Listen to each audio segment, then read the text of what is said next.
नमस्कार बच्चों, मैं आपको सिखा रहा हूँ समुद्र तापीय ऊर्जा।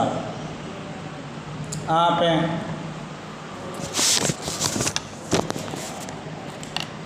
समझ सकते हो, जैसा कि नाम से प्रतीत होता है, समुद्र तापीय ऊर्जा। मैं आपको पूरा डिटेल में लिख कर बताता हूँ। समुद्र तापीय ऊर्जा, तो ये तो श्योर है भी इस ऊर्जा का संबंध है वो 100% समुद्र से है। इसको इंग्लिश में बोलते हैं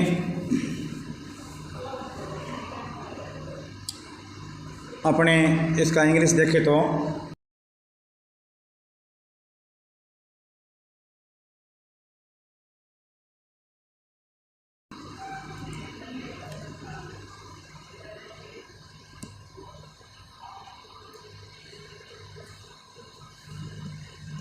मैं आपको बताऊं, सबसे पहले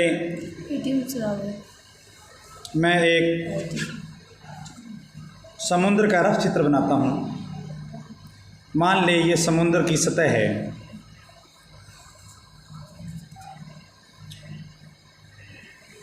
ये समुद्र का ऊपरी भाग है।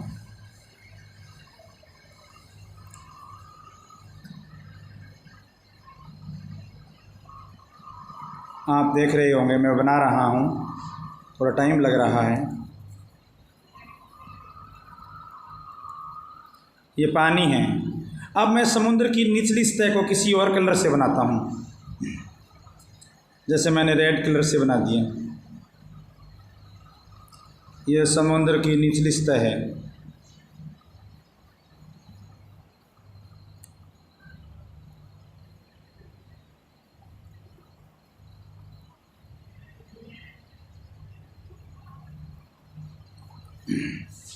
देखो बच्चों, एक समुद्र का रफ चित्र मैंने बनाया है।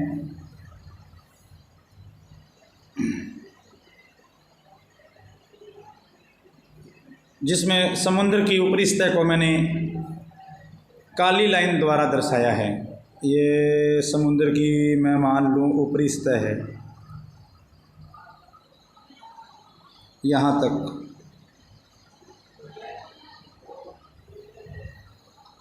ये समुद्र की ऊपरी सतह है और इसके बाद में मैंने समुद्र की निचली सतह को दिखाया है। ये देखो रेड कलर से।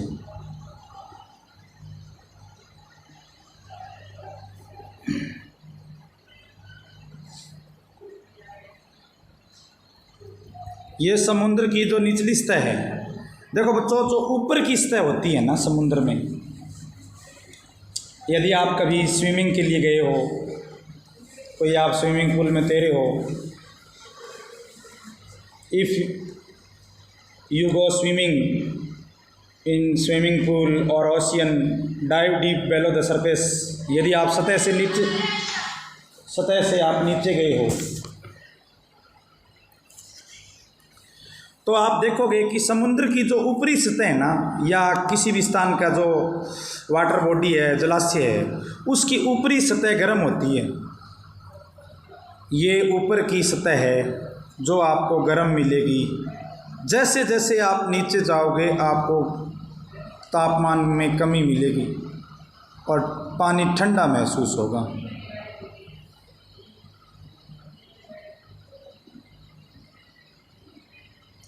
तो ऊपर की सतह गर्म और नीचे की सतह ठंडी हो तो एक तापांतर उत्पन्न हो जाता है।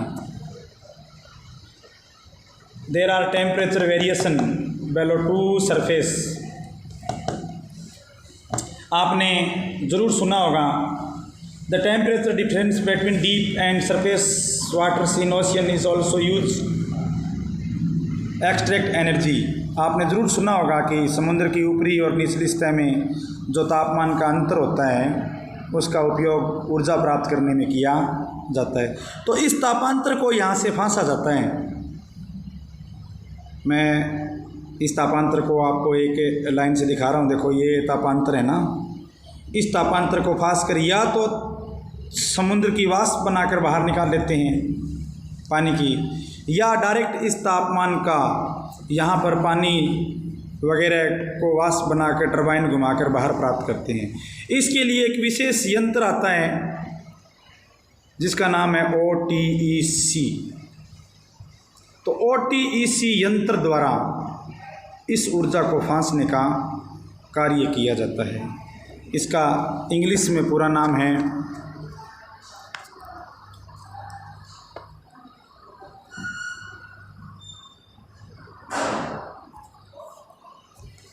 ओशियन थर्मल एनर्जी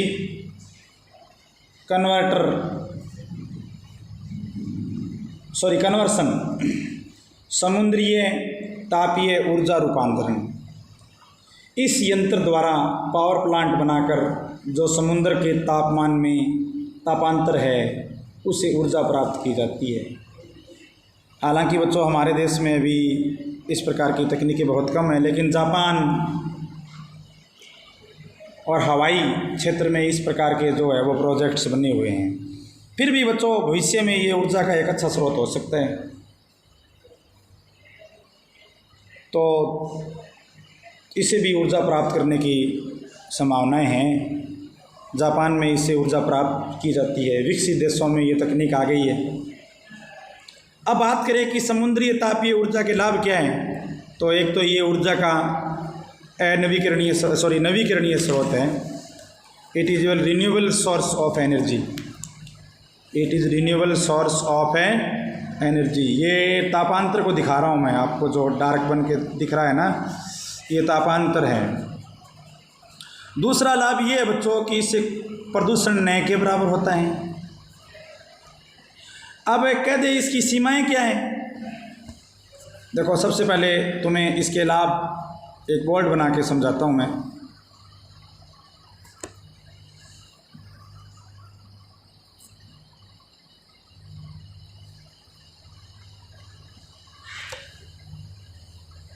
पहला लाभ तो ये है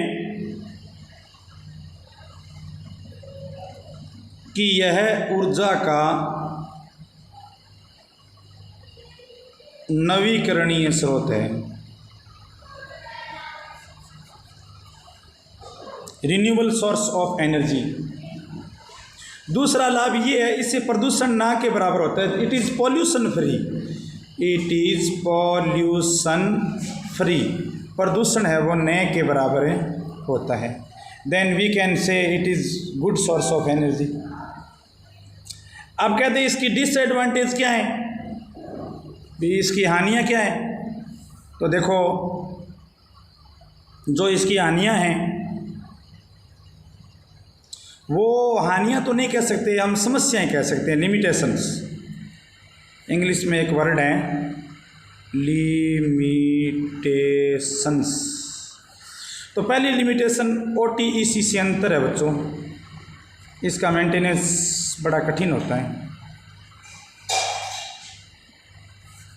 यानी ये महंगा है। कितनी देर लगेगी?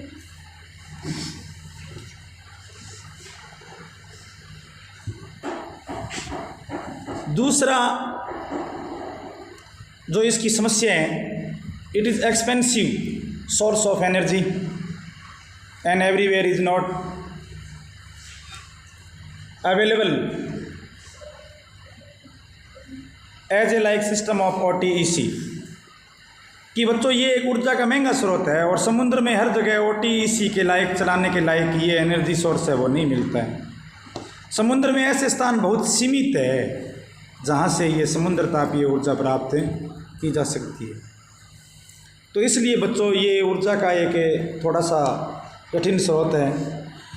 भारत जैसे देशों में अभी ये तकनीक बहुत कम है ही नहीं, जबकि जो डेवलप कंट्री है वहाँ पर ये तकनीकें बहुत ज़्यादा हो गई है। जापान जैसे देशों में समुद्र तापीय ऊर्जा का उपयोग किया जा रहा है, तो वहाँ से हमारे पास भी ये तकनीक आएगी। जो समुद्री क्षेत्र है, कोस्टली एरिया, वो इस तकनीक में आगे आ सकते हैं यदि वहाँ पर लगाया जाए।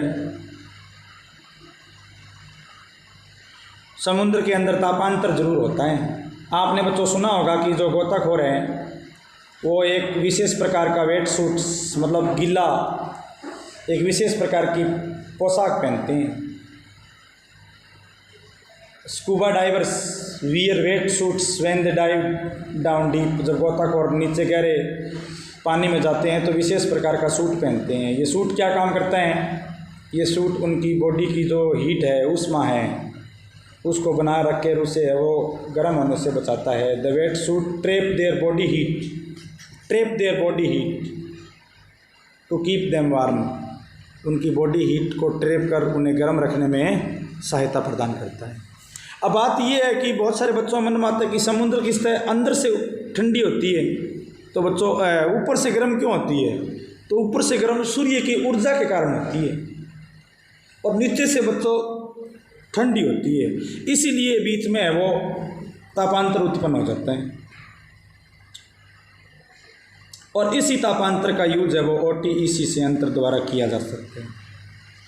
जो गोताखोर होते हैं बच्चों, उनको स्पेशल सूट पहनने की ज़रूरत होती है। स्कूबा डाइवर्स जो होते हैं, जो वो डाइविंग के लिए जाते हैं तो एक स्पेशल सूट पहनते हैं। वो सूट उनकी बॉडी की जो हीट होती है ना, उसे बाहर नहीं जाने देता, इसलिए वो लंबे समय तक जीवित रह पाते हैं। आप पूरा यदि ये लेक्चर सुनोगे तो आपको ये समझ में आएगा। Thank you.